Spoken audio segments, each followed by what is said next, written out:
The two white men stepped onto the porch, clipboards in hand and practiced smiles ready. "Routine inspection," one said, eyeing the gate like it already belonged to him. They saw only an old black woman living alone in a quiet town no one would defend. She didn't argue. She took note. 3 nights later, they came back without clipboards. What they didn't know was that the woman they targeted had a son trained in places where justice was taken, not requested. When Isaiah Bell returned and read her final message, the town's silence ended, and the reckoning quietly began. Before we go any further, comment where in the world you are watching from, and make sure to subscribe, because tomorrow's story is one you don't want to miss.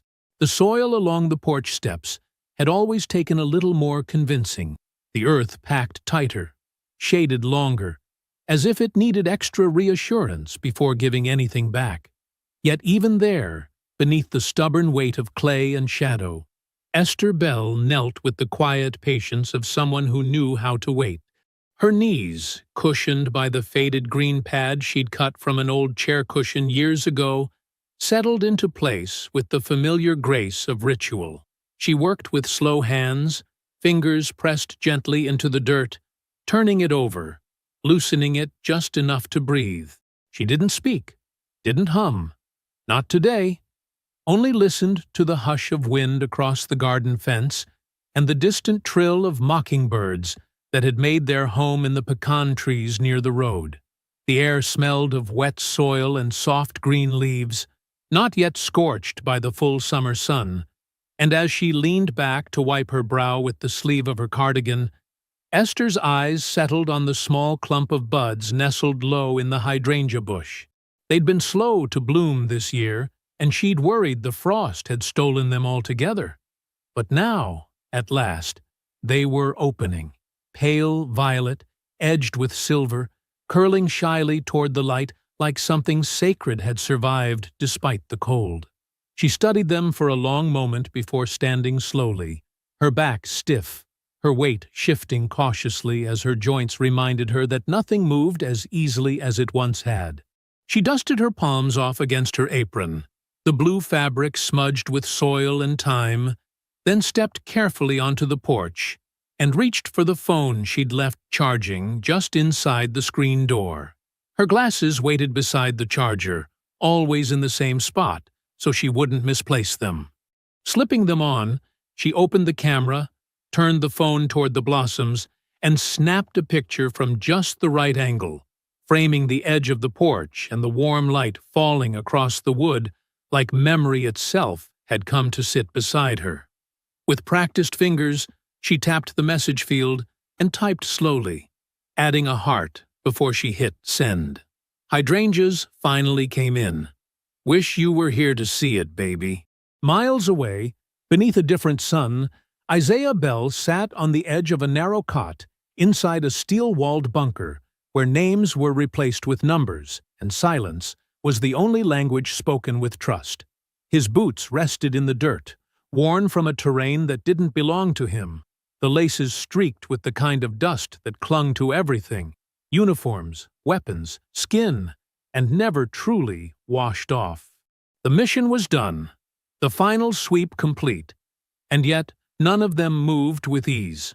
Around him, the others packed gear with robotic focus, checking weapons and zipping bags without conversation, the kind of silence forged not from calm, but exhaustion, buried under discipline.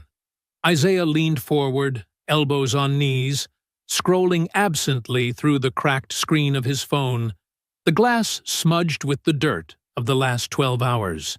3 messages, one from command, coordinates for debrief, buried in encryption, another from a fellow operative, something about heading stateside, and the third, from her. He tapped it without thinking. The image took its time, buffering on a weak signal until the hydrangeas finally bloomed into view.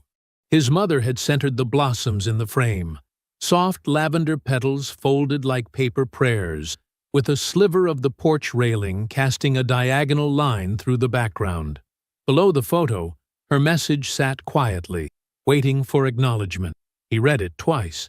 A faint smile pressed into the corner of his mouth, gone as quickly as it came. He started to type something back, then stopped. A shout echoed down the corridor, his name called sharply, urgently. He pocketed the phone and stood, slinging his pack over one shoulder with the reflex of muscle memory, not emotion. He told himself he'd reply after Wheels Up, after the dust settled, after the next round of silence. Back in the kitchen, Esther set the phone down on the counter, her glasses beside it, then reached for the kettle and moved with slow precision through her morning routine. One tea bag into her favorite cup, the one with the chipped rim and faded violets along the edge, one cube of sugar. One hand pressed lightly to the Bible that remained open near the windowsill. The kettle clicked off, steam rising in curls as she poured, her gaze drifting through the kitchen window that framed the gravel road beyond her yard. Across the street, a white utility truck had pulled just past the oak trees that marked the boundary of her land, its engine humming low, steady, with a presence too deliberate to be casual. She narrowed her eyes, watching without leaning too far forward, and waited. No one got out. No one moved. The engine purred, then stopped. Still holding the kettle, she stepped away from the window and let the curtain fall gently back into place. Her breath was slow but shallow now, like the feeling that had settled over the town had finally seeped through her screen door. Something was wrong. Not loud, not sudden, just wrong. Like a house that had grown unfamiliar despite never changing. She stirred her tea and set the spoon down perfectly straight on the saucer. Her hands moved from habit, not hunger. Her lips parted in a quiet breath, the edges of a prayer forming silently in her chest, not yet spoken. Outside, the first breeze of morning brushed against the new blooms, swaying the hydrangeas gently as if trying to call her back to them. Inside, the air stilled. And far from home, Isaiah walked into a new assignment, unaware that the last message his mother had sent him would be the one he'd never answer. Lately, there had been a feeling Esther couldn't quite name, something that hummed beneath the stillness of her street, subtle but insistent, like a note held too long in the wrong key. The days moved the same. The birds still nested in the pecan trees, and the mail still came at 11:30. But something in the rhythm of the neighborhood had shifted. Conversations with neighbors had grown shorter, more watchful. The white couple down the road had begun parking their truck across their driveway instead of beside it, angled deliberately toward the street, like a barrier. Young men she didn't recognize rode through on bicycles at odd hours, never waving, never looking her way. It wasn't a loud change, but it was present, steady, like the chill before a storm that hasn't yet touched the ground. The sound came just after noon. 3 sharp knocks, quick and clipped. No hesitation between them. Esther had been in the den, folding linens with the radio humming low in the background, the preacher's voice trailing off into a gospel song she didn't quite know. She paused, hands resting on a warm towel pulled fresh from the dryer, and turned toward the front of the house. The knocks came again, softer this time, but still clear, not the kind of knock that belonged to a neighbor or the mailman. She walked slowly, not out of fear, but because life had taught her to look carefully before rushing to meet anything. The screen door creaked as she pushed it open, and through the glass she saw them. 2 white men in matching orange safety vests and pale beige ball caps, standing just off the steps with clipboards in hand, and practiced, neighborly smiles. One was tall with a thick neck and a jaw that looked like it had once belonged to a boxer. The other was thinner, almost wiry, with pale eyes that didn't quite settle in one place. They both stood a little too straight, as if rehearsed, their presence at ease in a way that made her bones tighten. "Afternoon, ma'am," the taller one said, tipping his cap slightly. "Sorry to bother you. We're with County Utilities. Got a report about a possible power irregularity on this line. Maybe some surging in the last few days? Flickering lights? Outages?" Esther didn't answer right away. She looked past them toward the truck parked just at the curve in the road. It had no logo, just a dull white cab and a rusted bumper. "My light's been fine," she said finally, her voice calm but flat. "Ain't had no flickering." The wiry one smiled wider. "Could be upstream, hard to say. We're doing some meter reads in the area, making sure things line up before we roll a bigger crew out. Mind if we just have a look around back? Won't be long." Her hand tightened slightly on the edge of the doorframe. She didn't step back, didn't open the screen. "You don't usually need to look in people's backyards to read a meter." The tall one laughed softly, holding up the clipboard like it proved something. "It's a new process, pre-inspection. We won't touch anything, promise." Esther kept her eyes on him. His hands were clean, no calluses, no dust, the kind of hands that hadn't spent real time doing outdoor work. "What's your name?" she asked. The man blinked. "I'm Rob. This here's Kenny." "And your ID?" she said, already knowing the answer. The wiry one, Kenny, shifted slightly. "Oh, we don't usually carry—" "Then I don't usually open my gate," she said, and began to close the door. The taller one held up a hand, not quite touching the screen but close enough to make her still. "Ma'am, we understand. Lot of scams going around these days, sure. But we're legit. Here." He reached slowly into his vest pocket, pulled out a folded piece of paper, and held it up against the glass. "Here's the inspection request. Came through dispatch just this morning." She stared at the paper but didn't reach for it. "I'll call the office myself if I need confirmation," she said, voice low. The tall man nodded. "Of course. We'll just move on to the next." "No trouble." The men stepped back in unison, their movements fluid, too clean, like they'd trained for this moment. Esther watched them return to the truck. They didn't rush, didn't speak. Just got in, started the engine, and drove off without turning around. She didn't move until the sound of gravel faded completely. When she finally locked the door and returned to the den, the linen on the chair had cooled. She sat slowly, one hand still resting on her knee, the other picking up the notepad she kept beside the phone for grocery lists and sermon quotes. She wrote down the time, their names, their description, and the color of the truck. She circled the words "No ID" twice, then underlined them. That night, as the sun dipped behind the trees and the porch lights clicked on, she made a cup of tea and stood by the front window for a long time, watching the road. The breeze had gone still, and even the mockingbirds were quiet. She didn't feel fear. She'd lived too long, seen too much to give herself over to that. But unease had found its way inside her house and settled like dust along the baseboards. She took her phone from the counter, opened the message thread with Isaiah, and typed slowly. 2 men came today. Said they were from the power company. No ID. Said something about checking the line. I didn't let them in. Just thought I should tell you. She hovered over the send button, reread the message, then hit it. The screen blinked once, confirming delivery. No read receipt, just the gray check mark, and silence. Far away, Isaiah was beneath fluorescent lights in a makeshift debrief tent. His phone silenced in the side pocket of his gear bag, forgotten in the rhythm of orders and names, none of which included hers. Esther placed the phone face down on the counter and locked every door in the house, double-checking the back door twice. In her room, she placed her notepad beside the Bible, folded her cardigan at the edge of the bed, and lay down fully clothed, the faintest flicker of tension still resting behind her eyes. In the quiet, she whispered another prayer, though this one had no words, just the steady, pulsing hope that someone, somewhere, was listening. The days stretched uneventful in the way danger often does before it breaks open, silent and patient, waiting for something to let its weight be felt.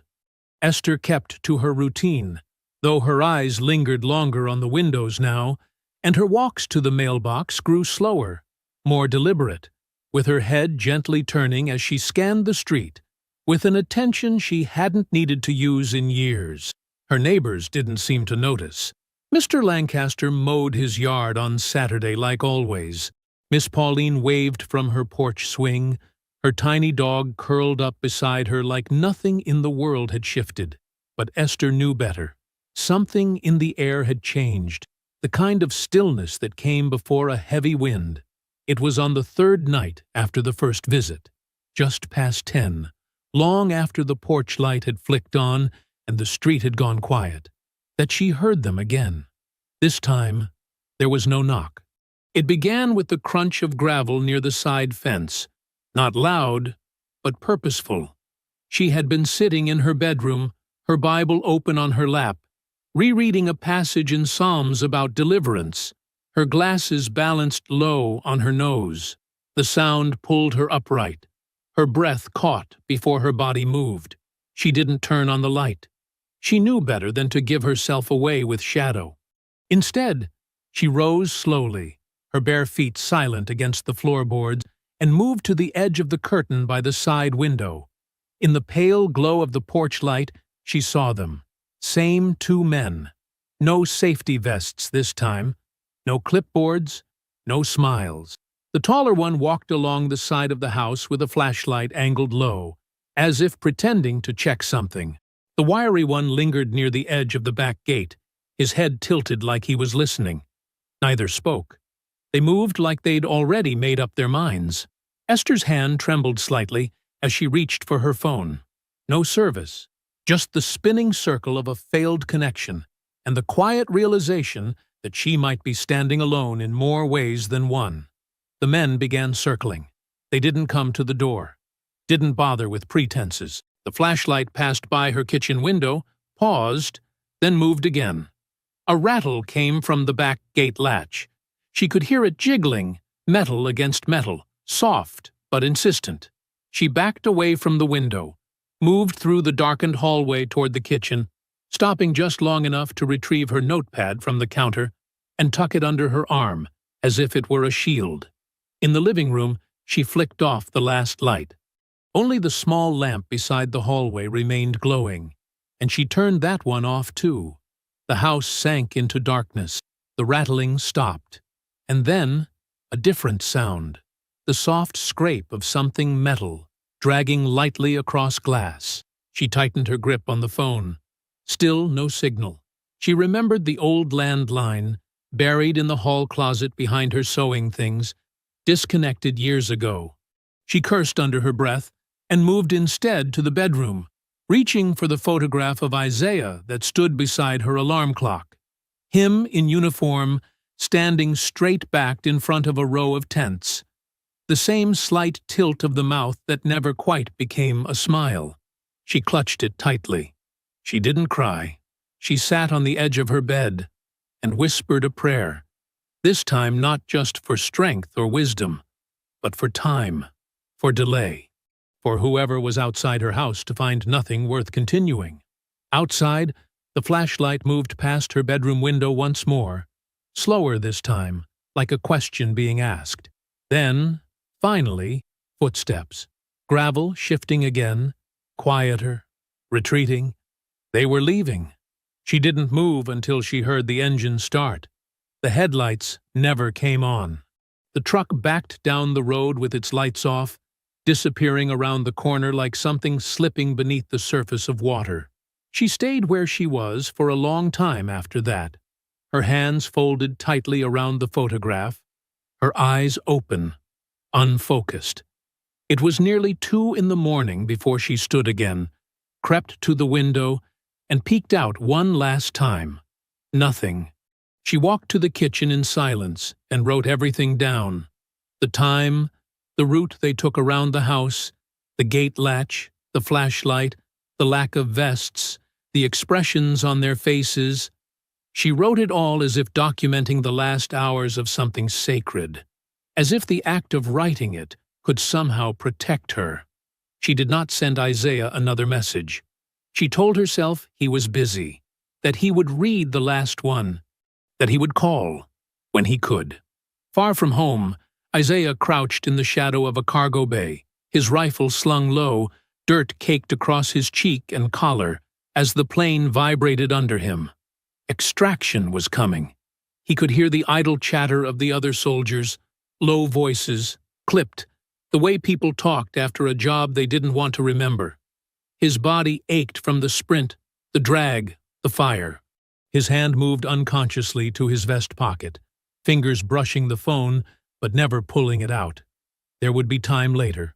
For now, the mission wasn't over. Back home, Esther folded her notepad closed, placed it beneath her Bible again, and lay down once more. She left the lamp off. She didn't undress. She simply pulled the covers to her chin and closed her eyes. The photo of her son stayed on the pillow beside her. And somewhere outside, beyond the still curtains and the silvered glow of moonlight on glass, the night breathed quietly, watchful, waiting. It came not as a surprise, but as confirmation, proof that what had quietly crept through her bones was real, no longer a shadow on the edge of thought, but a shape taking form in the late afternoon light. The sun slanted low across the porch where Esther sat in silence, her tea untouched on the arm of the chair, her cardigan sleeves pulled down to her wrists despite the warmth.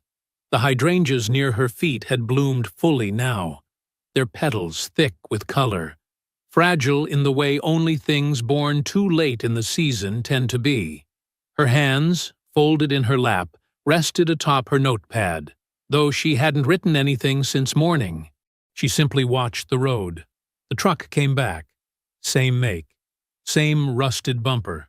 Only now, it bore a magnetic sign affixed clumsily to the side panel that read County Power Services, the letters peeling at the edges. The ruse was worse than before. Too clean, too sudden, like a costume worn by someone who didn't know how to play the part. The two men stepped out, as if summoned by the very silence of the street. Their uniforms neater, pressed in a way that suggested effort without knowledge. One held a clipboard again, held high like a flag of harmless intention, while the other's hands were empty and relaxed at his sides, though his knuckles flexed with an energy that did not belong to any honest worker. Esther did not stand. She waited. "Afternoon again, ma'am," the tall one called out, his voice too cheerful, too wide in tone to be natural. "Apologies again. Brought the proper paperwork this time. Just want to drop it off and finish our check. Won't take long." She said nothing. Her gaze drifted to the truck, then to the sidewalk, then to the garden hose curled loosely by the porch steps. "We've got a request from dispatch." "Real formal this time," the wiry one added, lifting the clipboard as if its presence erased memory. "Thought you'd appreciate that. Should clear up any confusion." Her fingers tightened slightly around the notepad, but she didn't reach for the cane beside her. Her voice, when it came, was quiet, but unwavering. "I told you once already. This house don't need checking. You can leave your paper on the step." "Totally understandable," said the tall one, nodding, stepping forward in a manner that seemed casual but wasn't. "We'll leave it right here and be on our way." He mounted the steps too quickly. She pushed herself up from the chair. The second man moved around the side of the porch as if to circle her, and something in Esther's chest folded inward, the body knowing before the mind could fully articulate it. She reached for the door. Too late. The first man surged forward, driving his shoulder into the screen before she could close it, the door snapping open with a sound that split the air. Wood cracked, the latch gave, and the weight of them entered her space before she could catch her breath. She cried out and staggered back, catching the edge of the door frame with one hand while swinging the notepad with the other. It struck the man's face with the weight of desperation, not force, and fell to the floor without a sound. The tall one cursed under his breath, shoved her backward, and caught her arm just below the shoulder as if he'd done this before, as if he already knew where to grab, and how tightly. "I said stay still," he muttered, and she tried to twist away. Her elbow jabbed up toward his ribs, her cane forgotten near the porch. The wiry one slipped through the side door, now ajar from the force of their entry, and together they cornered her in the narrow hallway, pinning her between the wall and the kitchen threshold. She fought with the kind of strength that comes not from youth or training, but from knowing that if you give in now, there won't be another chance. She clawed at their faces, tore at the buttons on their shirts, and screamed, a high, ragged sound that cracked and grew louder the more they tried to silence it. Her nails left red marks. Her voice rose again. "Get out of my house!" she shouted, even as they pushed her into the dining room table, sending her framed photographs clattering to the floor. "We ain't here to steal," the wiry one said through gritted teeth, not even trying to mask the contempt in his voice, just cleaning up what should have been cleared out already. "This is my home," she rasped, reaching for the drawer by the kitchen counter. The taller man slammed it shut before she could open it. Not for long. They dragged her across the room, her feet kicking over the rug, knocking aside the small wooden stand that had once held her Bible. She swung wildly at the thinner man and caught him in the chin. He struck her back, once, hard, across the cheek. Her knees buckled. She fell, not crumpled, but on purpose, reaching for the floor lamp behind her. The blow came down again. Outside, a neighbor across the street paused mid-step, groceries hanging from her arm. She looked toward the house. A scream, a scuffle. The porch in disarray. But then she turned, eyes lowered, hurrying inside with her head bowed. The curtain slid closed. Inside, the flower vase shattered. Water spread across the hardwood, soaking into the rug, washing against the corners of family pictures now scattered and broken. One photo landed face up. Isaiah, young, uniformed, smiling faintly in the sunlight. Esther tried to reach for it. The tall man's boot came down on her wrist.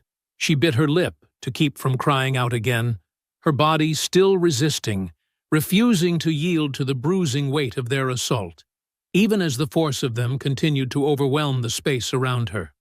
The sharp pain radiating through her limbs did not stop her from trying to twist away, nor did the blood now trailing from her temples silence the voice in her that told her to fight until her very last breath.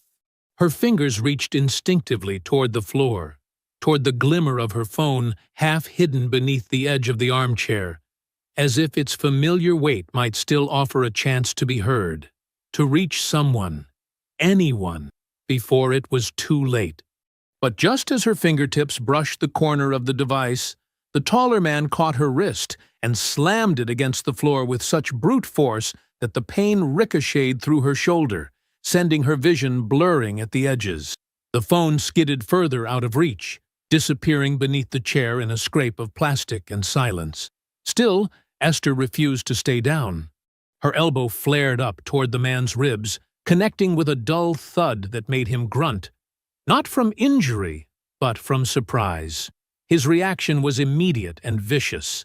He grabbed the collar of her sweater and dragged her roughly across the floor, her heels scraping against the rug, the fibers catching the soles of her slippers as she struggled to find footing, to anchor herself against the force that kept pulling her further from everything she knew. Her hand swung wildly, catching the edge of a photo frame on the table, sending it crashing to the ground. She tried to cry out again, but the sound tangled in her throat as the taller man shoved her once more against the base of the couch. Her ribs struck the wood with a heavy crack, and this time her breath vanished altogether. Her body sagged for a moment, but not from surrender. She was only gathering what little strength she had left.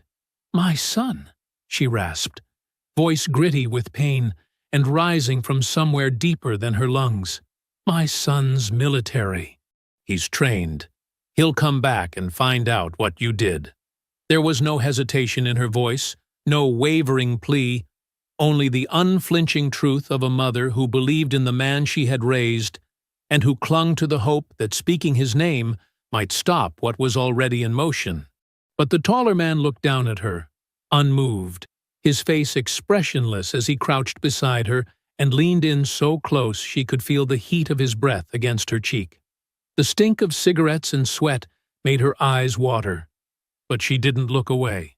"Lady," he said, his tone void of care, "you think anybody out here gives a damn who your boy is? He ain't here now, is he? And when we're done, he won't find nothing worth coming back for." He stood and pressed his knee into her lower back, forcing her face into the rug as he turned his head toward the hallway. "Take whatever looks good," he called out. "Clean it out." The wiry man, already halfway through her bedroom, responded with a careless laugh that carried no real amusement, only the thrill of control. He was rummaging through her drawers, tearing open the lining of her jewelry box, his boots stomping through the delicate folds of scarves she had worn to church. When he opened her closet, he ripped dresses from hangers, as if punishing fabric for having once belonged to someone proud. "Not much here," he called back, his voice echoing faintly through the walls. "Just costume jewelry and some old coins. Grab it anyway. She won't miss it," the taller one replied, still holding Esther down, his weight making it nearly impossible to draw breath. Her chest rose and fell in short, trembling bursts as she tried to move again, to twist her body just enough to shift the balance, to make them underestimate her one last time. She reached blindly toward the couch leg, trying to pull herself forward inch by inch, but the effort only caused her body to scream louder in protest. Her arms trembled beneath her, her legs useless from the strikes she had taken already. She could see the corner of Isaiah's photograph now, its frame cracked from the earlier struggle but still intact, lying just within reach on the floor. She tried to stretch toward it, not because it would stop them, not because it held any magic power, but because it was his, and in the absence of his voice or his arms or the sound of his footsteps on the porch, it was the only part of him she had left to hold on to. The wiry one returned from the hallway with a bag, now half full of her belongings: photo albums, a pair of small kitchen appliances, a bundle of letters tied in ribbon, and the little metal box she had kept at the back of the pantry for emergencies. He glanced down at her as he passed. "She still movin'?" he asked flatly. The taller man didn't answer right away. Instead, he leaned forward and stared at her face as her eyes blinked slowly, barely able to hold focus. "She's almost done," he muttered, his voice stripped of anything human. Then, in one final motion, he drew back and slammed his fist into her chest with the kind of force that doesn't come from impulse, but from decision. Esther gasped. Her body jerked once. The wiry man dropped the bag on the couch and reached for the broken leg of the chair that had splintered near the entryway. "Just finish it," he said. "She ain't worth jail time." He walked away before it happened. One step, then another, and behind him, the dull final sound of wood striking flesh echoed once, then twice, then no more. Outside, the porch light flickered slightly in the wind, casting long shadows over the crushed hydrangeas that now lay torn and wilted beneath bootprint. A few petals clung to the air, carried briefly across the yard before landing silently in the gravel. Across the street, behind a drawn curtain, a neighbor peeked out once, saw the truck parked in the driveway, saw the flickering light, saw the stillness that followed, then pulled the curtain shut again without saying a word. Inside, the house settled. The silence that came after was not peace, and it was not sleep. It was erasure. Esther Bell lay motionless on the floor of her living room, her blood seeping into the fibers of the rug beneath her, her hand still reaching toward the photo of her son that now lay face up beside her elbow, untouched but smeared faintly with red. Under the armchair, her phone lit up once, vibrating softly in the quiet as a call came through. The name on the screen pulsed softly, Isaiah Bell, but she did not reach for it, and no one else would. The call failed to connect. Somewhere across the ocean, Isaiah glanced down at the screen of his phone during the final minutes of debrief, his hands still calloused from the operation, his body sore from the weight of armor, and long nights spent crouched behind silence and orders. The name on the screen had flickered, Mama, then vanished before he could unlock it. He had frowned slightly, assuming it was a dropped signal or a missed check-in. His team leader had called his name just then, pulling him back into the noise of wrapping up, and like so many things in war, the message slipped quietly into the backlog of what he would get to later. But something about the missed call stayed with him, a knot that didn't settle in his gut, the kind that doesn't make a sound but doesn't leave either. By the time they boarded the extraction flight, the sky had already dimmed. The base faded beneath them, and the wheels lifted into that gray space where past and present start to blur. Isaiah sat by the window, eyes unfocused, as he finally opened his messages. Her last text. Hydrangeas finally came in. Wish you were here to see it, baby. Had gone unanswered. The next message, short and more urgent. 2 men came today. Said they were from the power company. No ID. I didn't let them in. Just thought I should tell you. Had never even been read. He reread it twice, then checked the timestamp. The air in his chest thinned. He didn't wait for wheels to touch the ground. He called home from the layover. No answer. He called again when they landed. Nothing. Then he called the church. The pastor didn't answer either, but the voice that did was trembling. That was how he found out. Not from his commanding officer. Not from a red-stamped report. Not even from a neighbor. It was a junior secretary at the church office who stammered through the words as gently as she could, telling him that the funeral had already happened, that it had all been very sudden, that the arrangements had been made quickly, and that everything had been taken care of. Isaiah didn't ask what that meant. He simply ended the call and rented the first car he could find, a dusty black sedan with a faulty air conditioner and a half-full tank. The drive home passed in fragments, his hands clenched on the steering wheel. The roads both familiar and alien, the kind of stretch that never changes but still manages to feel wrong when something has been taken from it. The late summer heat hung heavy through the windshield, and the gravel roads leading back to the house curled like veins through a land that no longer felt like it belonged to anyone. When he pulled into the driveway, it wasn't the sight of the house that struck him first. It was the absence. The porch where she used to sit with her tea and her cardigan was bare. The garden beds she had tended with quiet devotion were stripped. The hydrangeas nowhere to be seen. A single weed grew up through the stone where the hose used to coil. The windows were closed, the blinds drawn, the screen door left crooked on its hinge like someone had opened it too quickly and never bothered to fix it. The front door was unlocked.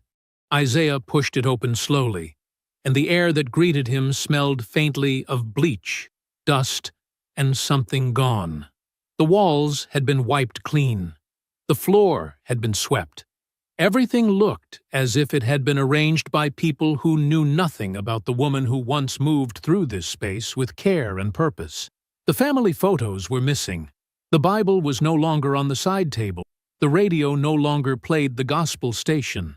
Her blue sweater, always left draped on the edge of the couch, was gone, replaced by nothing but the ghost of habit. On the kitchen counter sat a folder with his name on it, taped shut, as if that was supposed to make anything right. He peeled it open. The documents inside were thin, clinical, and devoid of meaning. The sheriff's report stated that the case had been classified as a robbery gone wrong. No suspects had been detained. No witnesses had come forward. There were no known leads and no reason to suspect anything other than opportunistic crime. The scene had been secured. The valuables had been removed for inventory, though no inventory was enclosed. The wounds were mentioned only in passing. Minor contusions, evidence of struggle, unfortunate fatality. As if the life they described had only mattered in the way a broken window or a smashed clock might warrant mention in passing. The autopsy was worse. 1 page. Cold language. Cause of death. Blunt force trauma. Notes. Deceased found with defensive injuries consistent with resisting assault.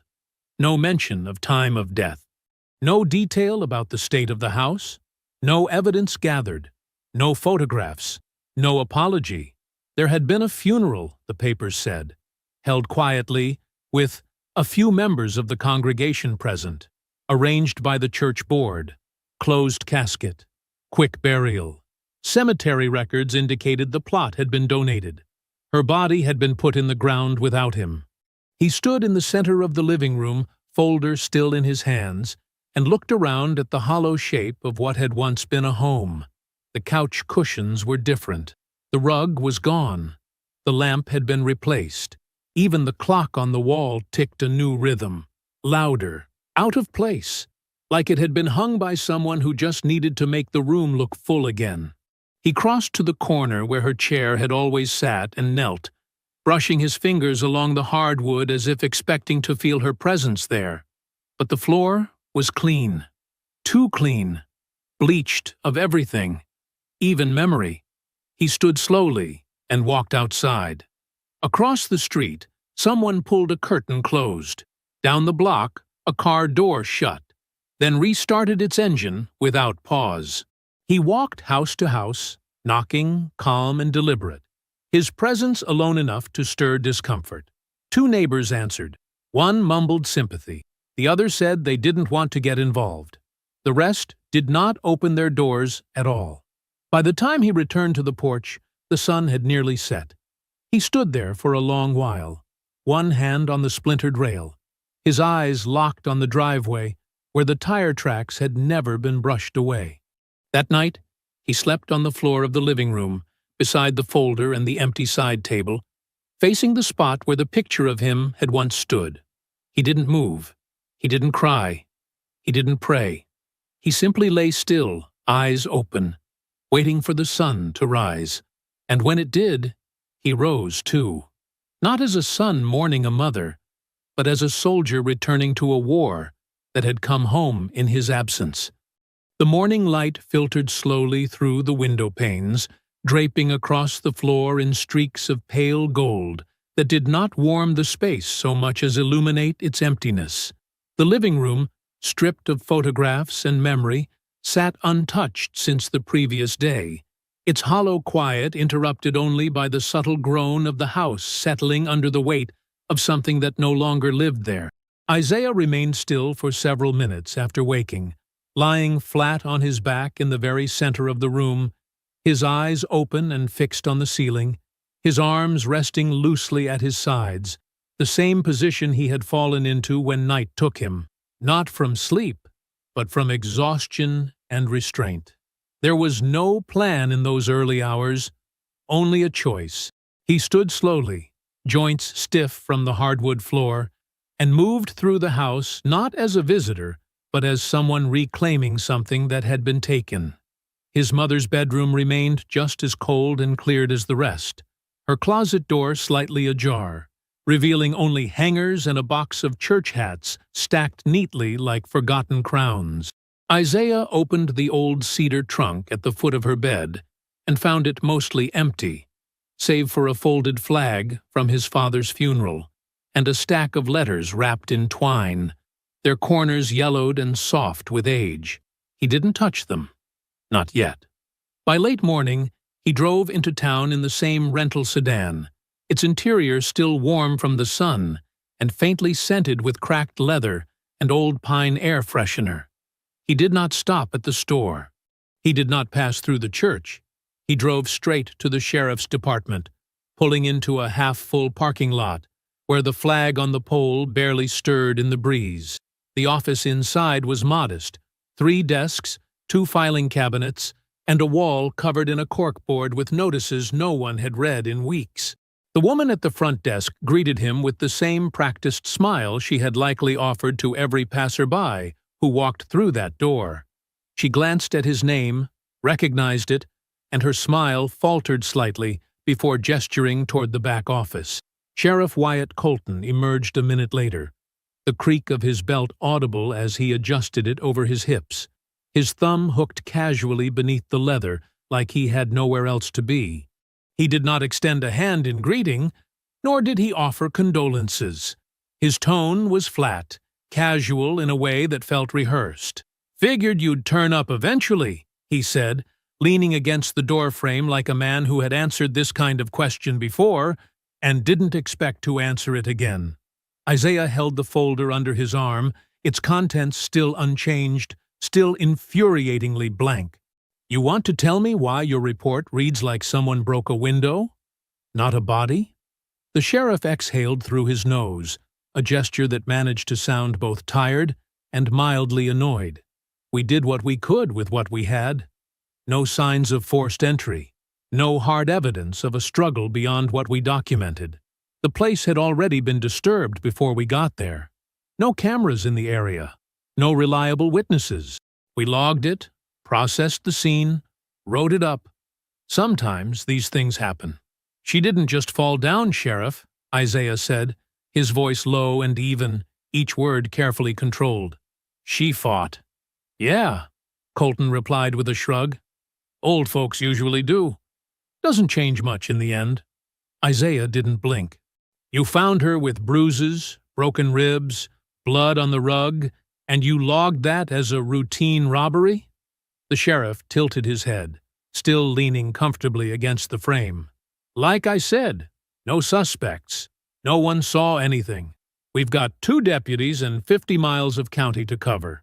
Unless someone wants to talk, there's not much we can do. I've seen it before. You stick around long enough, you'll see it too." "Someone's seen something," Isaiah replied, voice harder now, though it never rose. Colton pushed off the frame, adjusted the brim of his hat, and glanced toward the hallway. "You can check in with me if you hear anything yourself, but I'd suggest letting the dust settle.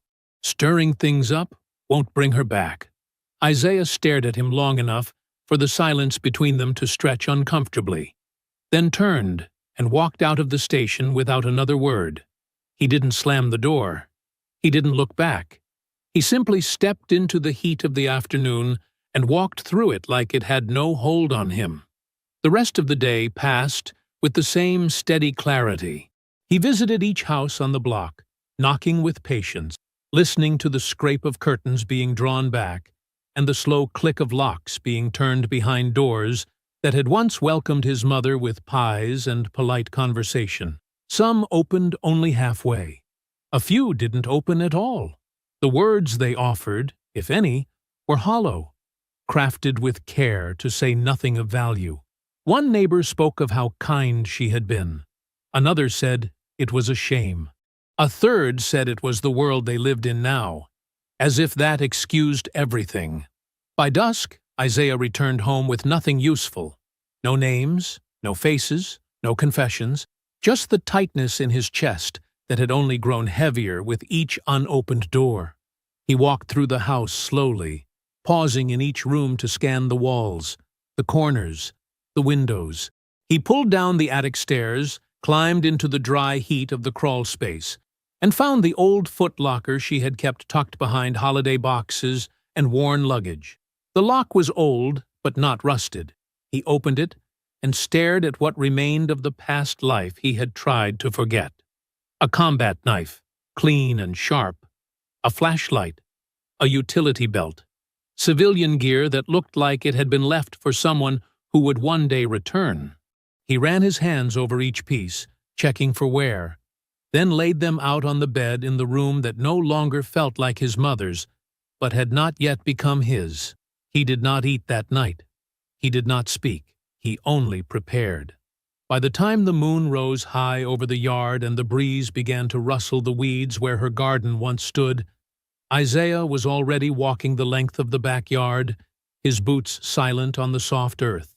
The flashlight beam cut through the dark like a needle, careful and precise, and the knife remained clipped to his belt. Not drawn, not brandished, but waiting. He moved through the property line and into the trees, scanning the woods with a hunter's stillness, following the fence that separated his family's land from the empty fields beyond. This wasn't grief.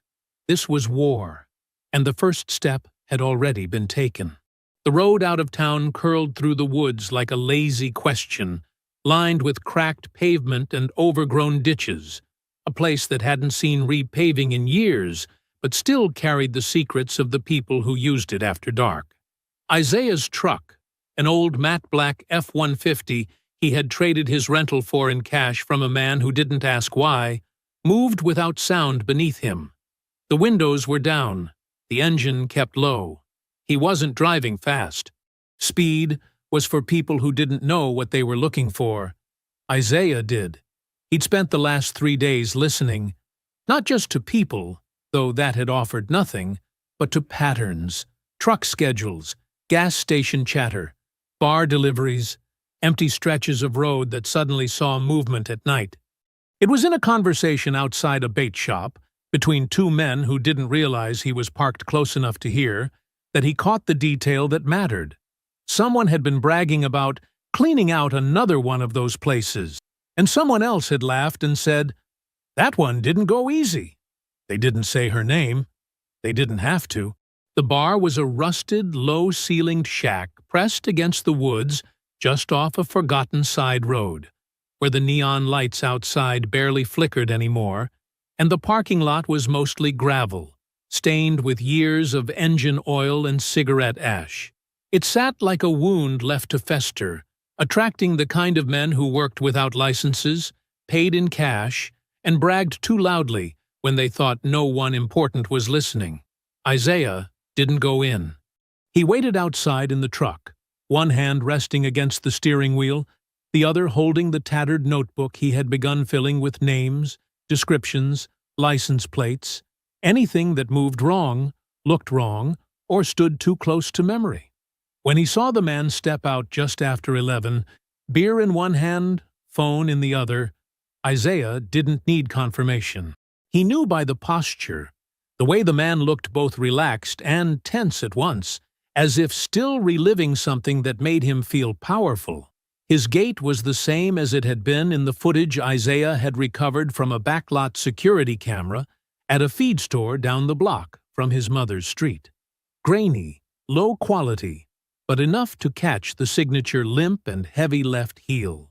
The man leaned against a concrete pillar near the edge of the lot, lighting a cigarette with a plastic lighter and exhaling slowly into the humid night air, unaware that he was being watched. Isaiah didn't rush. He waited until the man began walking toward the truck parked at the end of the lot, his keys jingling loosely from a belt loop. Then he moved. He slipped out of the driver's seat, boots silent over gravel, the darkness folding around him like a second skin. He caught up to the man near the truck bed, his shadow long and quiet, until he was close enough to smell the alcohol on his breath and the dust in the folds of his shirt. "You left something behind." The man turned, confused at first, then wary, then something sharper. "I don't know you," he said, taking a half step back, his hand moving instinctively toward his waistband. Isaiah didn't give him the chance. The first blow landed clean against his gut, folding him forward without sound.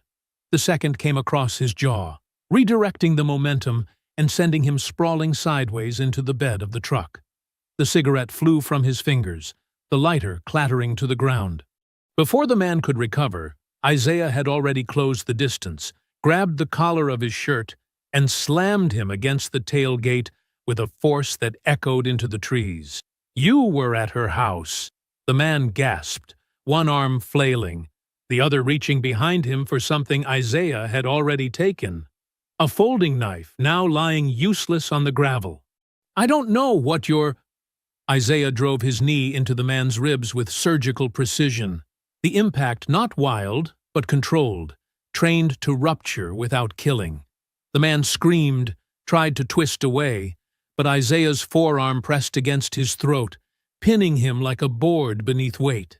Her name was Esther Bell. "You remember her now?" "I don't.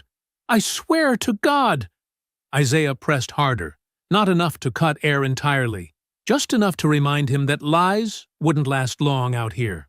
"You and your partner wore vests, no IDs. You knew she was alone." "I wasn't there.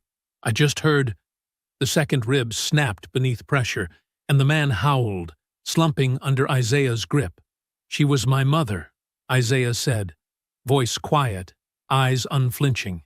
So you're going to start telling me everything you know, every name, every place, and you're going to do it before I stop asking nicely. The man coughed hard, blood trailing from the corner of his mouth, his bravado gone now, replaced by something sharper than fear. Guilt. Not guilt for what had happened, but guilt that came from the realization that he'd survived it, and now someone had come to collect what had been left unpaid. "There's a warehouse," the man choked out, eyes squinting in pain. "Down off Route 9, behind the feed silos. Old grain depot. They meet there sometimes, stash stuff, wait out heat when something goes wrong." "Who's they?" "Don't know all the names. Just Clay runs it. Clay Barger. He runs the crew, picks targets, sends boys to pose as workers. Says old folks make the least noise." Isaiah pressed slightly harder, just long enough to make the man squirm before releasing him. The man crumpled to the ground, one arm clutching his ribs, his face drawn tight with pain and shame. "How many others?" Isaiah asked. The man didn't look up. "At least 3 I know of. Maybe more. Most don't fight back." Isaiah stared down at him for a long moment, the moonlight casting long lines across the gravel. His shadow stretched behind him like something separate. "Get up," he said finally. The man struggled to his feet, still hunched, still wheezing. "If I see you again," Isaiah continued, "if I hear your name attached to another house, another body, there won't be any questions next time. Just silence." He stepped back, let the man stumble toward his truck, then turned and walked away without a glance behind him. The trees took him back in as he moved toward his own truck, the gravel whispering beneath his boots, the blood on his knuckles drying with the night air. He didn't need to write anything down. Every name was already carved into his memory, and now he had a place. The warehouse stood at the edge of nowhere, nestled behind rusted silos and a bend in the road no one used unless they had business worth hiding. It was the kind of place where silence was not just the backdrop, but the language itself, where the rust on the steel siding had been left to deepen like a scar too old to matter.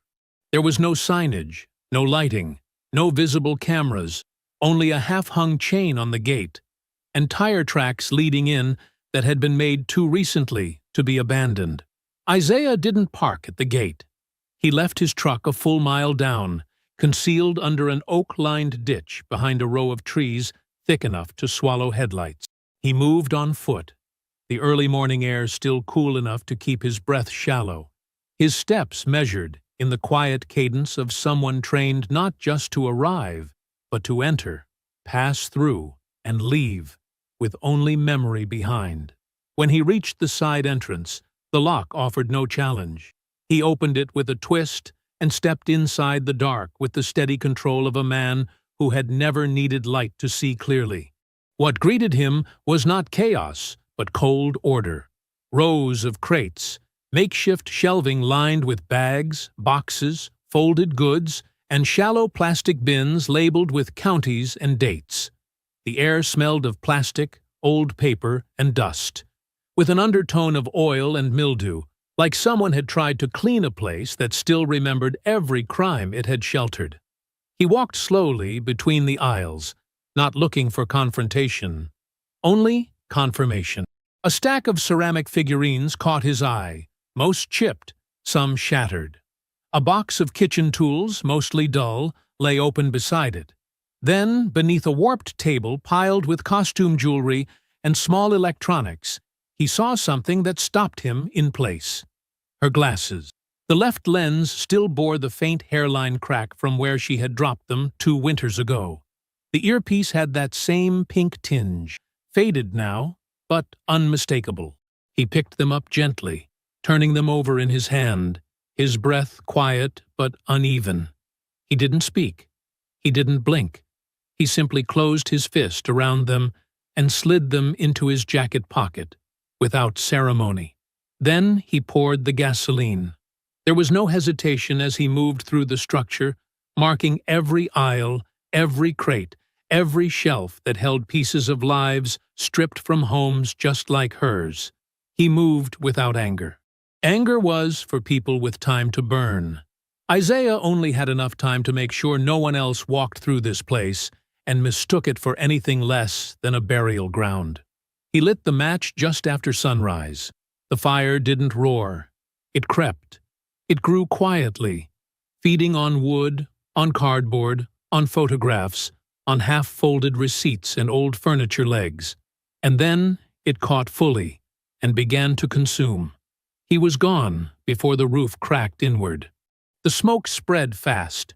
The fire department responded late, and by the time they arrived, the blaze had taken everything.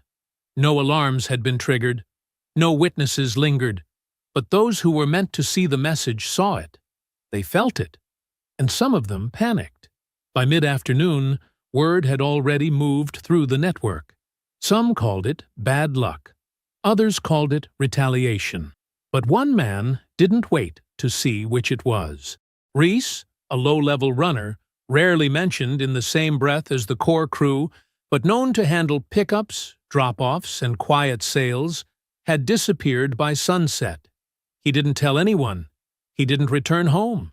He packed a single duffel bag, stuffed it with what cash he could grab, and walked to the county bus depot with his hoodie pulled low and his posture stiff from paranoia. He checked over his shoulder 5 times before reaching the curb. Isaiah had already been there for an hour. He watched from a nearby bench, eyes following the gate, the lot, the vending machines that buzzed under the pale yellow lighting. He hadn't known Reese's name. He hadn't needed to. He recognized the instinct. Men who vanish too quickly have stories worth bleeding. When Reese stepped past the second bench, Isaiah stood and followed in silence. He closed the distance just as the man turned his back to fumble with a coin for the soda machine. The hit wasn't fast. It was exact. Isaiah struck the back of Reese's knee with his boot, driving his full weight through the joint, sending the man crumpling forward with a howl of pain that echoed across the lot. Before Reese could roll or recover, Isaiah grabbed the front of his jacket and slammed him into the side of the depot wall, one elbow driving up into his ribs with surgical force that cracked something soft and vital inside. Reese tried to scream again, but Isaiah's hand was already pressed against his throat, not crushing, just reminding him how easy it would be. "I don't care who you are," Isaiah said, voice calm, words shaped like stone. "But I know what you're running from." Reese tried to reply, but Isaiah drove his fist into the man's stomach, forcing the air out of his lungs before he could speak. "You know the warehouse," Isaiah continued, not asking but stating. "You were close enough to run, close enough to fear." Reese coughed blood, nodded quickly, his hand shaking as he tried to lift it in defense. "I didn't do nothing to her, man, I swear. I just handled drops. That's all I ever did." Isaiah grabbed him by the collar again, lifted him halfway to standing, then spun and threw him across the pavement, letting the man skid against the concrete with the sound of denim tearing and skin scraping. "Where is Clay?" Isaiah asked, walking toward him slowly, methodically, as Reese scrambled backward against the bench, trying to push himself upright on a broken leg that no longer held weight. "He's got a place," Reese gasped, eyes wide, spit mixing with blood on his chin. "Out near Miller's Creek, farmhouse behind a burned-out field. No phone lines, no Wi-Fi. Says it keeps him clean. Security? 2 guys maybe, off-duty types, but he doesn't trust them much. Keeps records, real logs, names, payouts. He tracks people, old folks on retirement, single homes, places easy to clean." Isaiah said nothing. He stood over him for a long moment, watching as Reese writhed, one hand still clutching his knee, the other reaching for nothing. "You're done," Isaiah said, voice quiet, not as threat, but truth. "If I see you again, I'll finish what I started." He turned, walked away from the bus depot without looking back, and disappeared into the night as quickly as he'd come. The man had given him everything he needed. Now he had the name, the location, and the evidence to burn it all down again. The sun hadn't risen in 3 towns before Isaiah's name became something no one dared speak aloud. Not because they knew it, but because they feared what came with silence. He didn't arrive like a storm. He moved like a system, slow, exact, and methodical in his ruin. No social media posts marked his presence. No news articles chronicled his violence. There were no warnings, no trails, no confessions.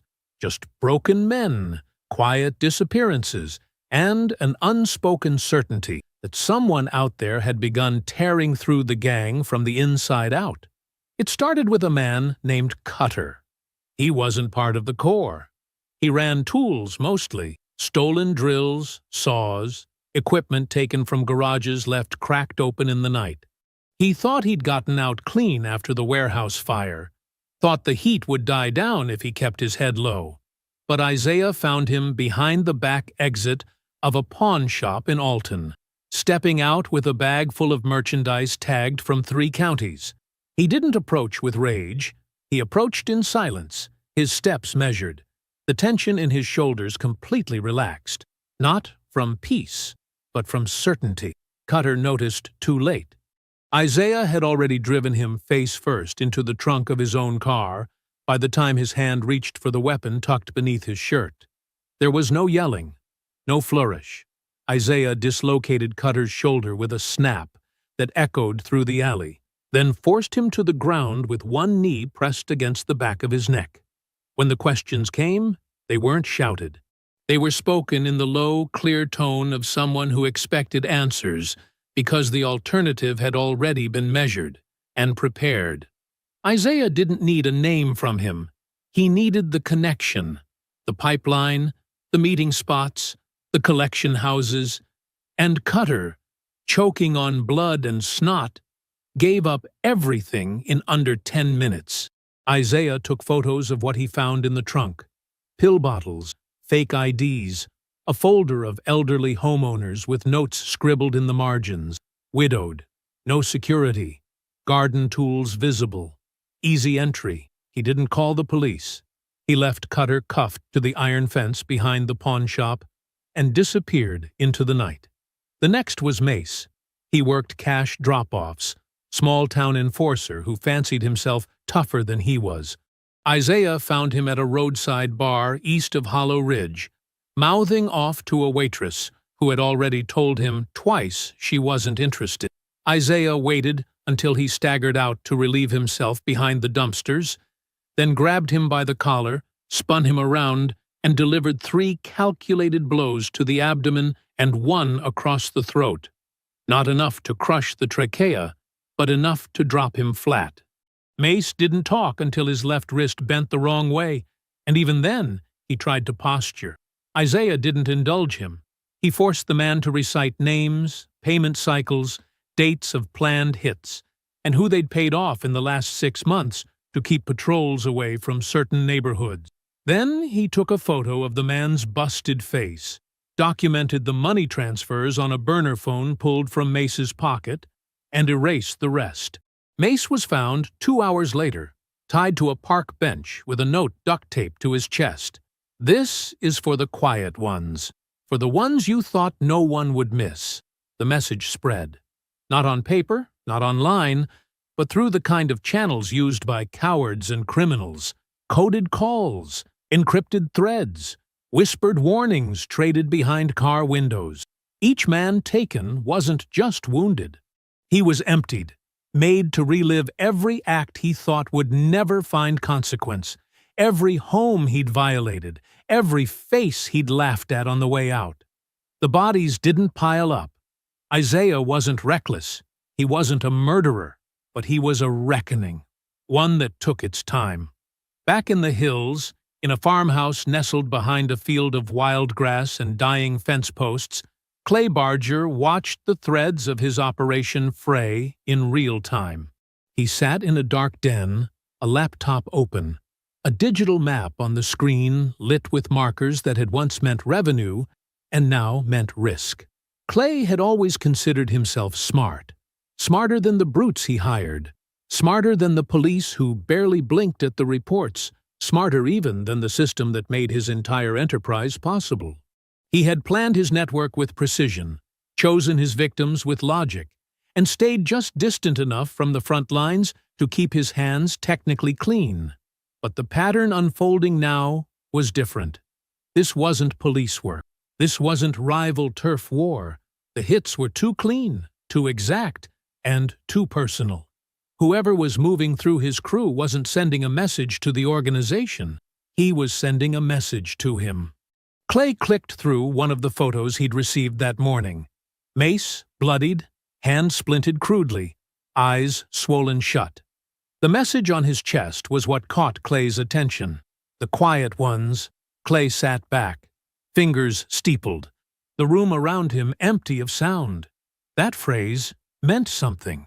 He opened a file cabinet beneath the desk, rifled through folders until he found the address. Old lady on the edge of town. Esther Bell, solo occupant. Minimal security. Payout marginal, but clean. He remembered the house, remembered the silence that followed. The report had said she fought back. The report had also said she had a son. His fingers paused. He stared at the name for a long moment. Then he closed the drawer. The silence he'd been counting on to protect him was gone now. And somewhere beyond his land, Isaiah was already on his way, moving through the fields with the quiet discipline of someone who had planned this not out of rage, but out of purpose. He wasn't chasing vengeance. He wasn't burning things to feel alive. He was finishing a list, and Clay had just realized his name was on it. The fire at the warehouse hadn't made the news, but the smoke had reached City Hall. Not through reporters, not through police reports, but through the kind of anxious backroom whispers that circulate when systems built on silence begin to crack. Someone had burned a supply hub to the ground. Someone had crippled half a crew without leaving a body. Someone had started asking questions in places that had stayed comfortably unanswered for years. Sheriff Wyatt Colton heard it first from a town councilman who didn't so much ask a question as he issued a concern, a polite, carefully worded observation about tensions rising and an outsider making rounds. The sheriff hadn't missed the warning behind the words. When he asked what the council wanted him to do about it, they didn't give a direct answer. They didn't have to. Quiet was the goal. As long as the town remained still on paper, everything else could be managed. But Colton was no fool. He knew the fire wasn't a coincidence, just like he knew the men turning up bruised, bloodied, or vanished hadn't been mugged. It didn't take much effort to trace the timeline, and it took even less to realize the one man who hadn't left town since the day of the funeral, the one whose truck now appeared regularly outside a home that should have been sold, wasn't just grieving. He was hunting. So Colton started asking around. He didn't use Isaiah's name at first. He just described him vaguely, a former military type, someone asking too many questions. He kept the tone casual, as if it were a passing curiosity. But the answers he got made it clear it was already too late. The neighbors had seen him. The bars had noticed him. And none of them had stopped him. Not because they supported him, but because they were afraid. By the end of the week, Colton drove out himself. He parked in front of Esther Bell's home just after dusk, stepping out with his hat tucked low and his belt sitting a little heavier than usual. He didn't approach with authority. He approached like a man who'd already read the report and knew he hadn't done enough. Isaiah opened the door before he knocked. The look he gave wasn't angry. It was worse than that. It was precise, cold, measured. "You need to leave town," Colton said without wasting time. "This place is getting smaller and people are noticing." Isaiah leaned against the frame, one hand resting just out of sight. "You noticed when they killed her?" he asked, voice calm. Colton didn't answer. "You take down any plates? Collect any statements? Or did you file that one straight into the drawer and wait for the dirt to cover it?" Colton sighed. his boots shifting against the gravel. "What you're doing, it's not justice." "I'm not looking for justice," Isaiah said, voice flat. "I'm looking for facts. I understand you're angry."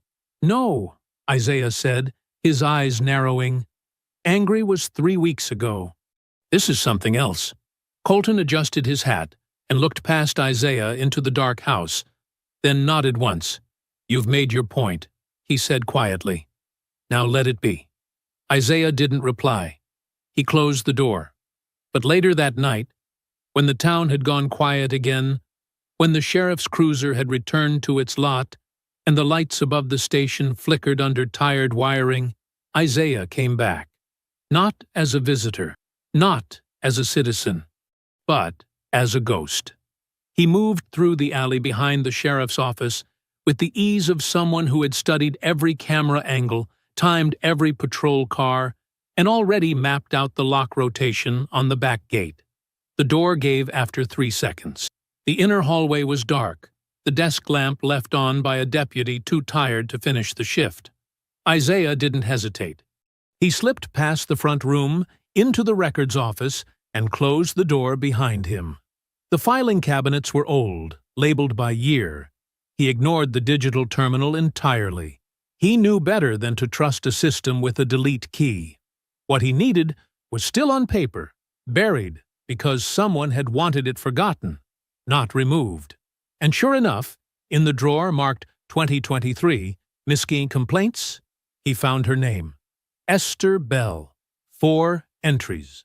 3 phone calls, 1 walk-in, descriptions in brief language, possible trespassers posing as utility workers, unmarked vehicle parked near property multiple times, unknown individuals knocking after dark.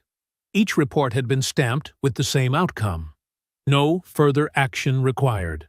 There were no follow-ups, no interviews, no photographs, no notes. Isaiah read them twice, then laid them on the desk beside the faded station calendar.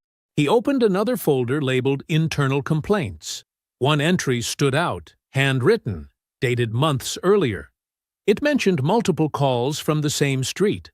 Elderly residents reporting strangers watching their homes. The name of 1 deputy had been circled 3 times in red ink. He took a photo of each page, sliding them back into their folders exactly as they were. He left no fingerprints, no scratches, no mess. He didn't want to raise alarms. He wanted them to sleep through the realization of what he had taken until it was already too late to stop it. When he returned home, he laid the photos out on the floor. His mother had called, not out of panic or confusion, but with the clarity of someone who knew the difference between something that felt wrong and something that was wrong. She had reported what she saw. Unmarked trucks lingering too long at the curb. Unfamiliar men in reflective vests knocking without reason. The unsettling stillness that followed after she turned them away. And she had trusted that putting her voice on record would mean something to the people who were supposed to listen. The reports weren't imagined. They weren't theoretical.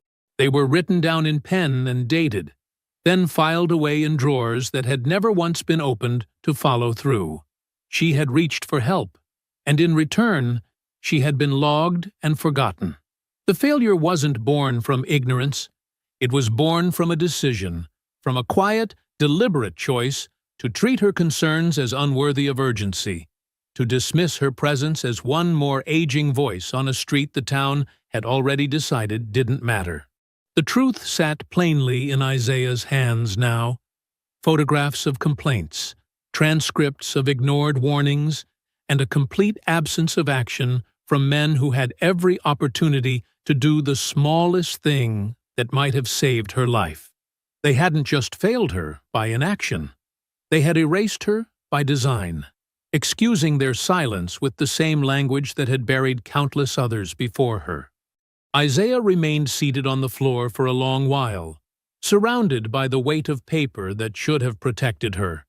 The soft lamplight casting long, tired shadows across the pages and the hardwood beneath him. The room, once hers, now carried the shape of absence in every corner. The chair where she read, the window she used to crack open when the weather turned, the hallway she had walked with quiet strength long after her body began to slow. None of it offered comfort now. None of it could make the weight lighter. But the facts, stamped, signed, and buried, offered something else. They gave structure to the rage. They gave names to the silence. They gave reason to the storm already building inside him. It did not make the grief easier to bear. It did not offer peace or closure or the imagined relief that comes with understanding, but it replaced the blur of what-ifs with a sharper edge, one that cut clean, not with vengeance, but with clarity. There were more names now, more men who had hidden behind distance and badges and handshakes exchanged in back rooms, more voices that had chosen to stay still while hers was silenced. And in the long stretch of night that followed, Isaiah no longer carried the burden of uncertainty. What he held now was something colder, heavier, and far more dangerous. The knowledge that everything she had feared had been real, that everything she had warned them about had been true, and that every soul who could have stopped it had done nothing, not because they couldn't, but because they never intended to. What lay ahead wasn't about revenge. It wasn't about anger anymore. It was about balance, and every step he would take from this moment forward would be measured with the precision of someone who had nothing left that could be taken from him. The field that stretched out behind Miller's Creek was quiet in the way forgotten places often were. Long grass whispering under the weight of wind, fence posts leaning like old men too tired to stand straight, and the smell of damp earth rising from the ground like breath from a hidden mouth. Isaiah stood at the edge of that field, his boots sinking slightly into the soil as he looked out across the wide plain toward the house that sat crookedly against the tree line. The farmhouse wasn't much. One story, tin roof, shutters half-hinged, and windows clouded with dust, but it had the air of something wrong, something buried just beneath the floorboards, waiting to be dug up. He didn't sneak in. He walked. Each step was slow, deliberate, his breath even, the rifle strapped across his back untouched. This wasn't a mission. This wasn't a siege. This was something quieter, something older. The last page of a long chapter written in names and silence and blood. As he crossed the final stretch of grass, he saw Clay Barger step out from the side of the house. No guards, no panic. Just a man holding a cigarette between two fingers, his stance casual, his eyes unreadable. He wore a faded jacket, the collar frayed, boots scuffed and unlaced, like he hadn't planned to leave the place even if he could. Behind him, the door to the cellar stood open, a dark mouth yawning beneath the porch steps, and from where Isaiah stood, he could see the faint glint of metal shelving below. Records, likely, or weapons, or whatever else Clay had been too arrogant to burn. Clay didn't speak at first. He took a slow drag from his cigarette, then exhaled the smoke like a man who still thought he had the advantage. "I heard about Reese," he said. "Heard about the warehouse. You've been busy." Isaiah stopped 10 feet away, hands at his sides, shoulders loose.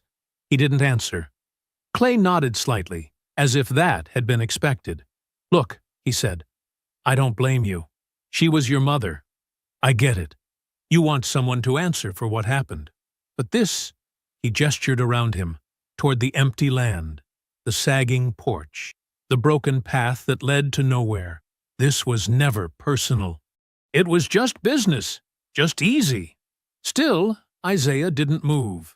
Clay shifted, flicking the cigarette into the dirt and grinding it beneath his boot.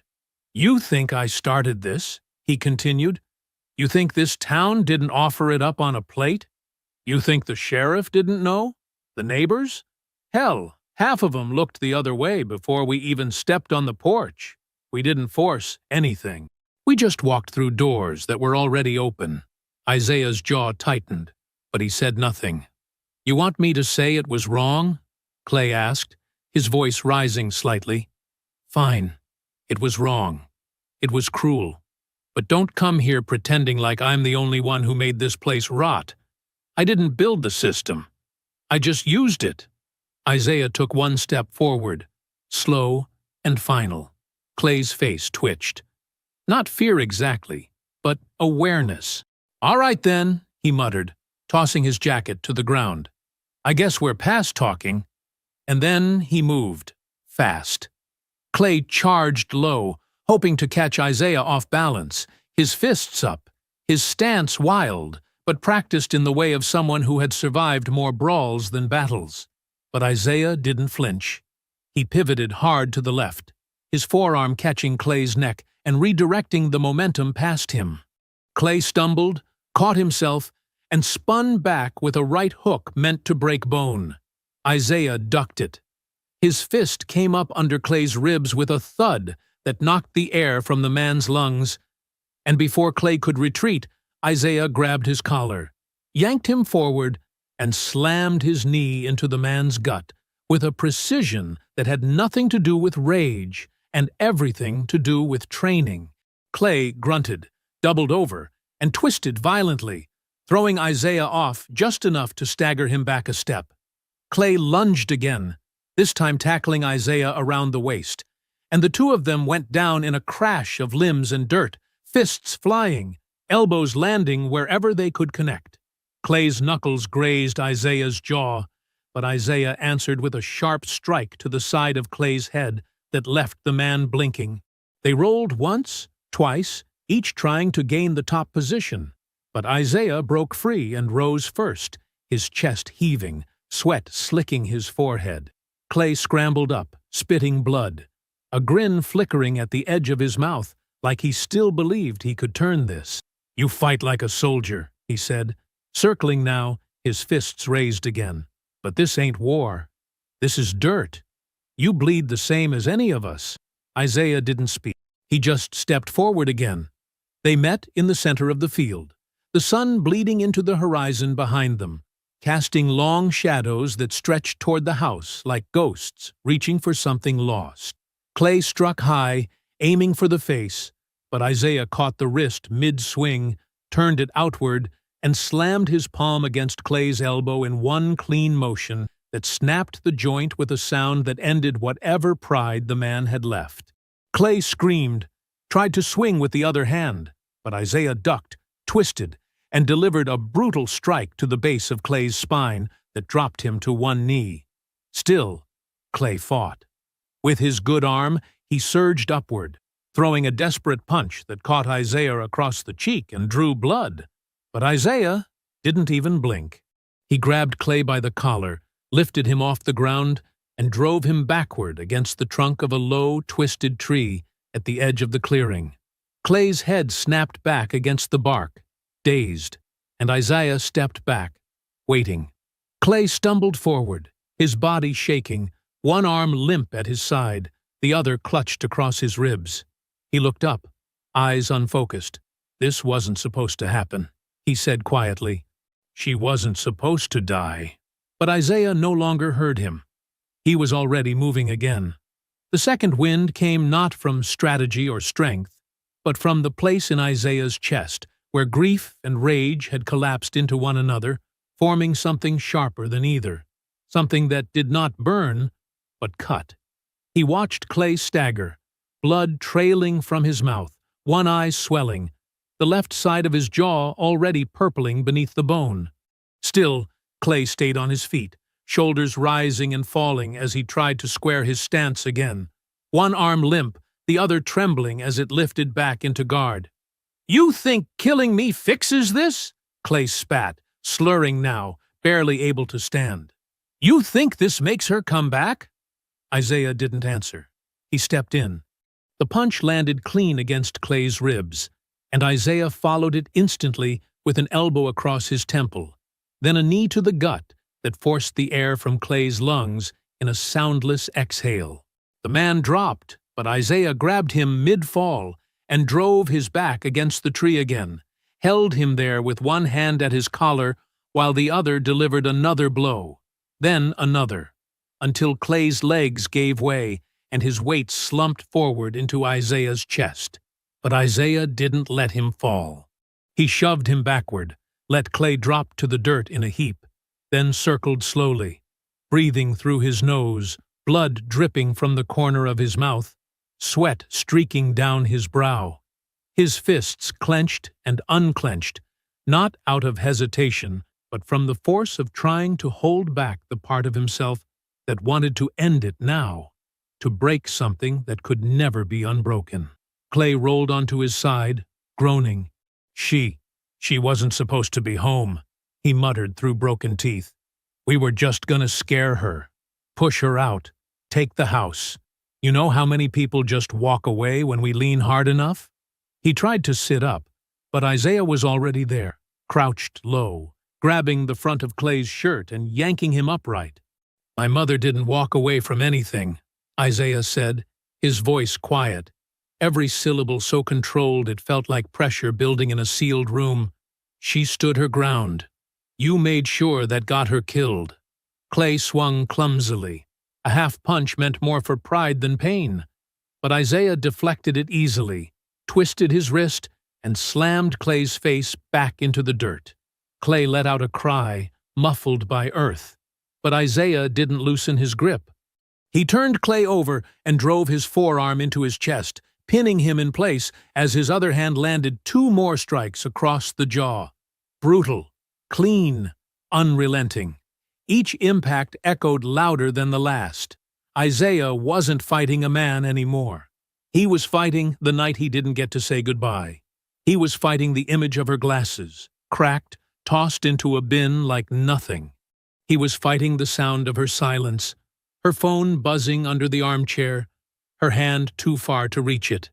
Clay's resistance broke then, not just his strength, but the defiance in his eyes, the smugness that had lingered even when his bones gave out. He was sobbing now, whether from pain or realization. Isaiah didn't care. He released him with a final shove, letting the man collapse onto his back, arms splayed, breath hitching in short gasps. The sun had dropped lower now, casting a wide band of orange across the field, making the blood on Clay's face gleam like rusted copper.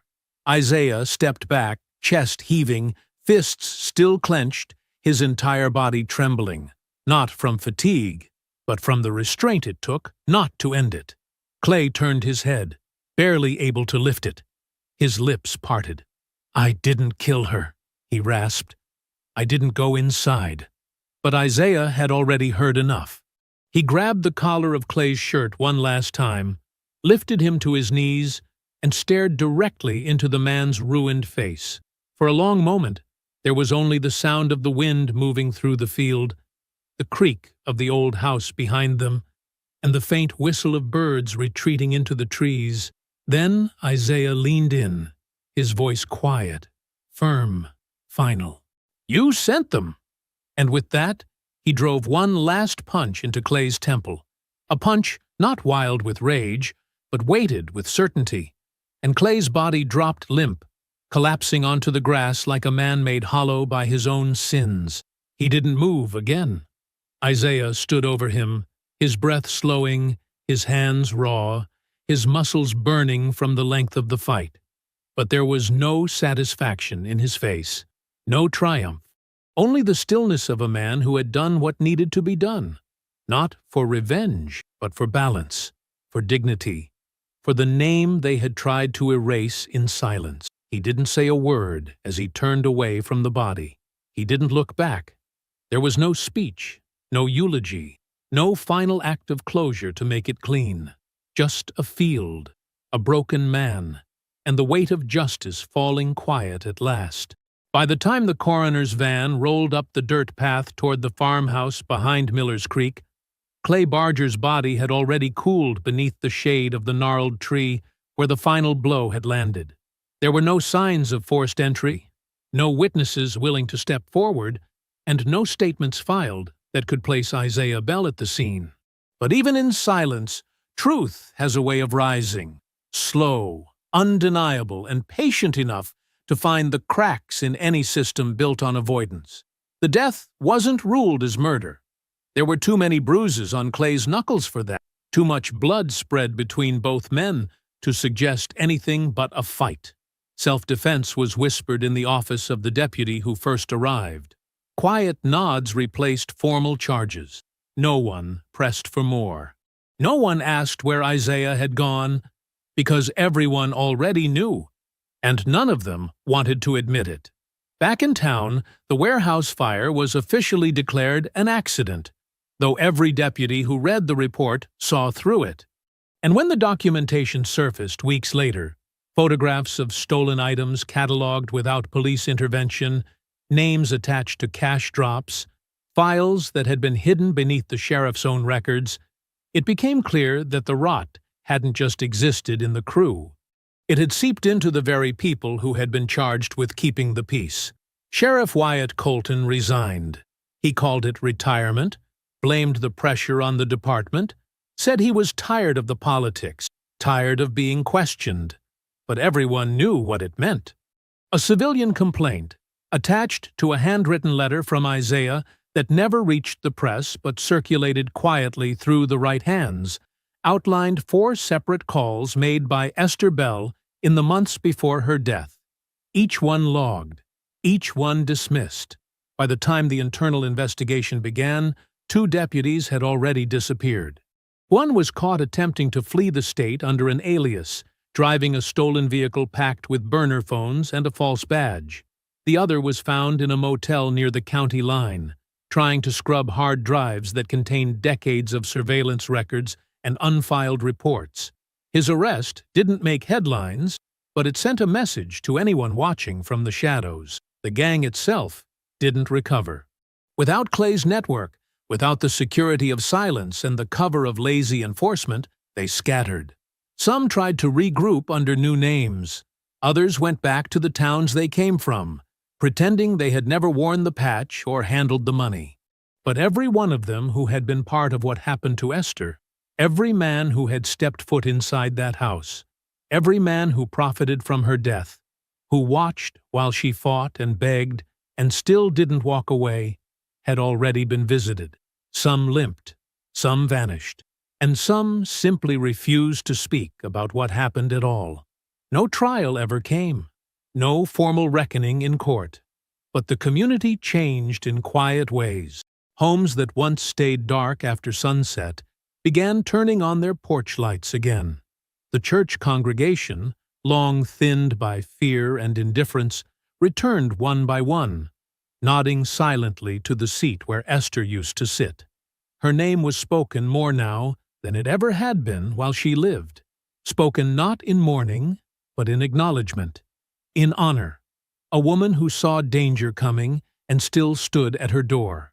And Isaiah, though no one saw him return, left one final mark before he disappeared again. Beneath the hydrangeas, where the roots had finally begun to reach upward again, a small wooden marker appeared. Not a headstone, not a plaque, just a carved piece of cedar, sanded smooth and sealed against the rain. It bore no dates, no last names, just 3 words burned into the wood with a steady hand. She warned them. No one dared remove it. The town never publicly acknowledged what had happened, but the shifts were real. Funding for oversight appeared where there had once been resistance. Civilian review boards formed. New leadership arrived from outside the county. Officers with real discipline and eyes that didn't slide past black families on their porches began walking the neighborhoods that had long been neglected. Justice had not come in a courtroom. It had come in footsteps across a field, in fists that struck not for rage, but for remembrance, and in the quiet reordering of a place that had once thought it could bury the truth in soft ground and overgrown gardens. Esther Bell's name was no longer just a line on a file.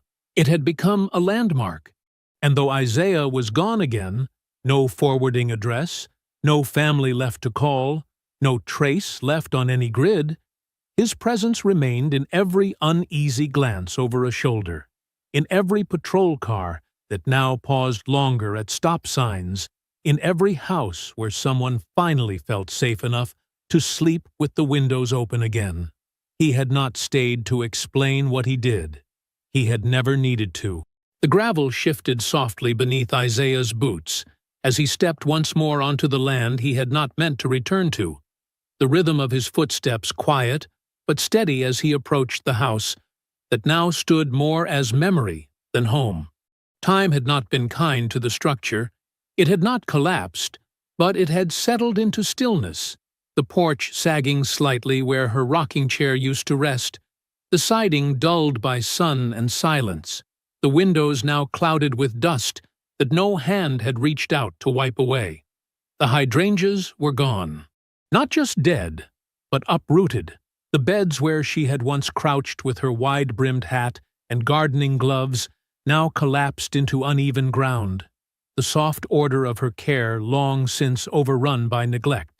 No one had replanted, no one had tried. Yet, strangely, no one had paved over it either, as if even in absence the ground still belonged to her.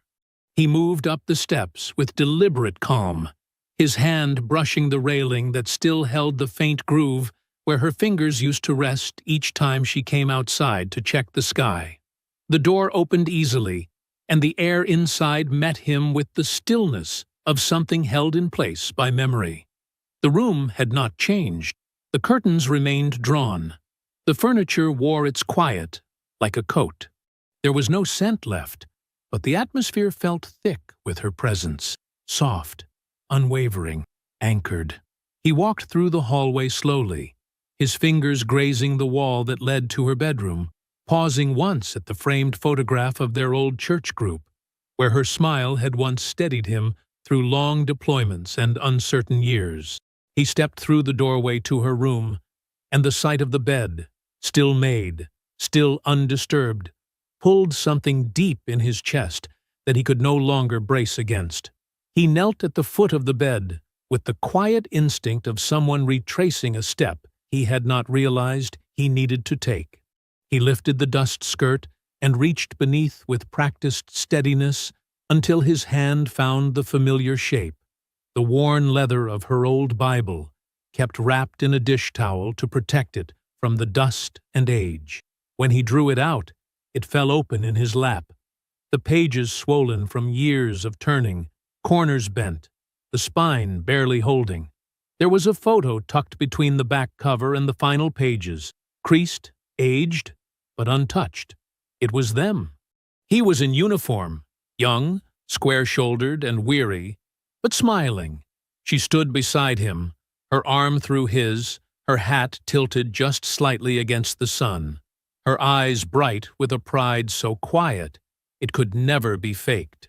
They stood in front of this very house, the porch freshly painted, the sky behind them deep and wide, as if the world had not yet narrowed. He sat on the edge of the bed, holding the photograph in one hand, the Bible in the other, and for the first time since this began.